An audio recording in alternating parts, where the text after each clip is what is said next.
नमस्कार, super India news TV में आपका स्वागत है। मैं हूं राजेश आर्य।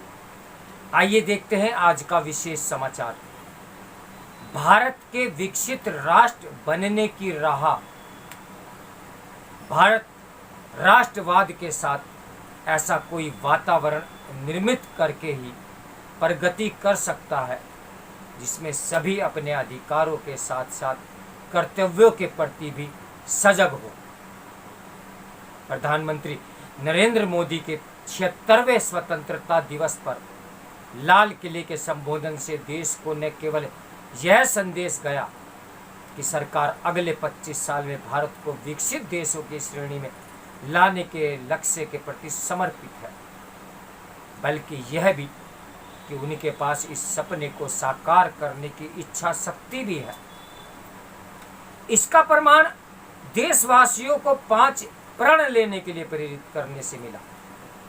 वैसे तो प्रधानमंत्री पहले भी भारत की प्रगति के प्रति अपने संकल्प को रेखांकित करते रहे हैं, लेकिन आज़ादी के अमृत महोत्सव के अवसर पर उनका यह कहना महत्वपूर्ण है कि हर किसी को भारत की विकास यात्रा में योगदान देने के लिए आगे आना चाहिए। प्रधानमंत्री ने न केवल देश के समक्ष उपस्थित चुनौतियों को जनता के समक्ष रखा, बल्कि भ्रष्टाचार और परिवारवाद से निर्णायक लड़ाई की नए सिरे से घोषणा भी की।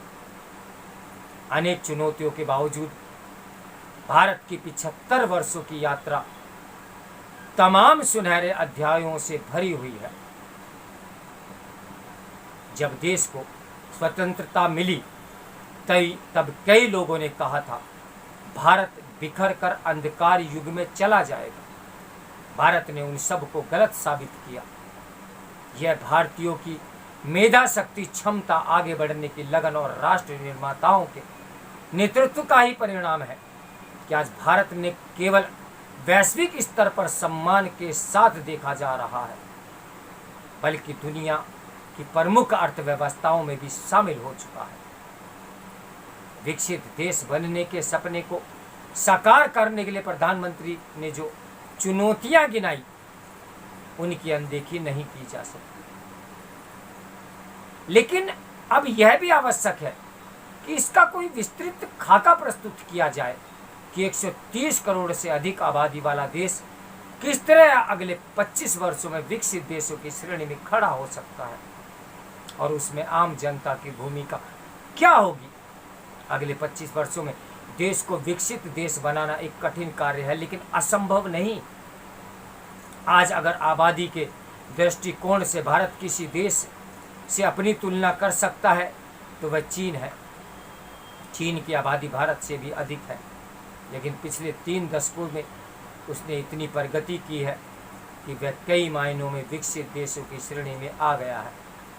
भारत चीन के तानाशाही वाले रास्ते पर नहीं चल सकता।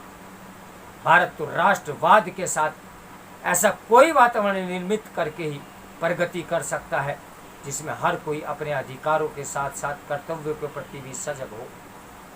आज़ादी के अमृत महोत्सव पर हर घर तिरंगा अभियान लोगों में देश प्रेम जगाने की ऐसी ही एक कोशिश थी।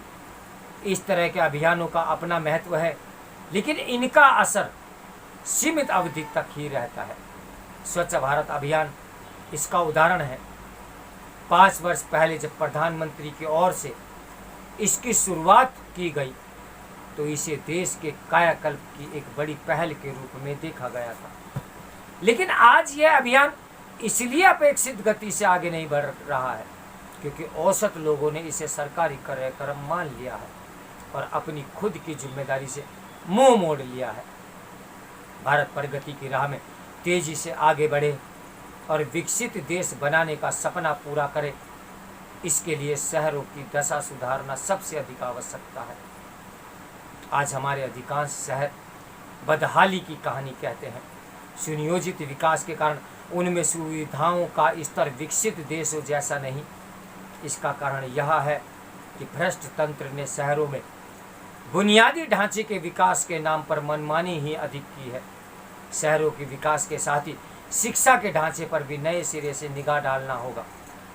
नई शिक्षा नीति तैयार होने में आवश्यकता से अधिक देरी हुई। अब इसके क्रियान्वयन में विलंब की कोई गुंजाइश नहीं रहनी चाहिए। भारत की शिक्षा पर न केवल खर्च बढ़ाना होगा, बल्कि यह भी सुनिश्चित करना होगी कि गुणवत्ता पूर्ण शिक्षा तक सभी की पहुंच हो। भारत की उन्नति के लिए यह भी आवश्यक है कि देश उन कमजोरियों को दूर करे जो समाज की एकजुटता में बाधक है। जब तक देश में सामाजिक सद्भाव प्रबल नहीं होगा, तब तक राष्ट्र का समग्र उत्थान नहीं होगा।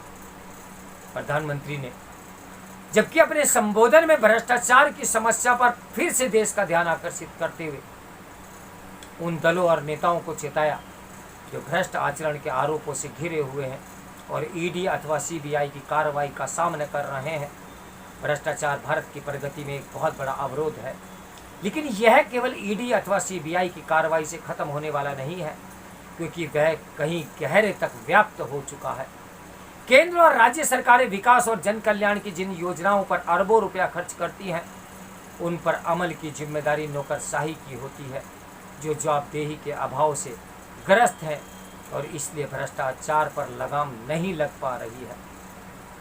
अब यह दुर्भाग्यपूर्ण है कि नौकरशाही में जो सुधार 20-30 साल पहले हो जाना चाहिए था, वह अब तक नहीं हो सका है।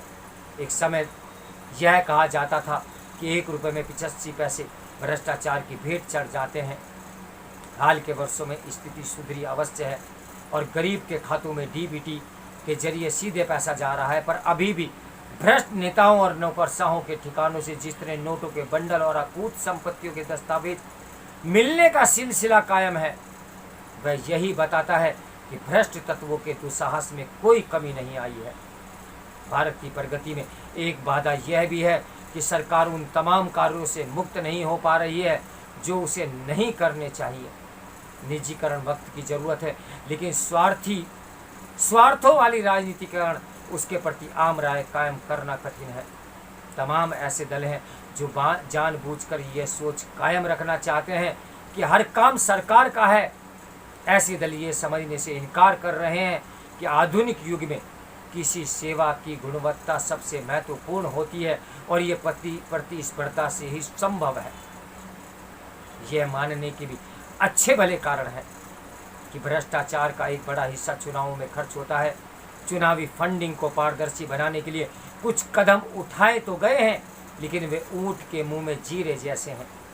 भ्रष्टाचार सही तरह से तभी नियंत्रण होगा जब चुनाव में खर्च होने वाले धन को लेकर पारदर्शिता सुनिश्चित की जाएगी और आम जनता भी भ्रष्टाचार के प्रति सजग होगी।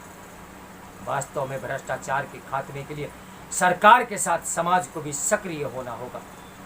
तो मेरे साथ बने रहिए सुपर इंडिया न्यूज़ टीवी की ब्रेकिंग न्यूज़ के लिए। नमस्कार, मैं हूँ राजेश आर्य।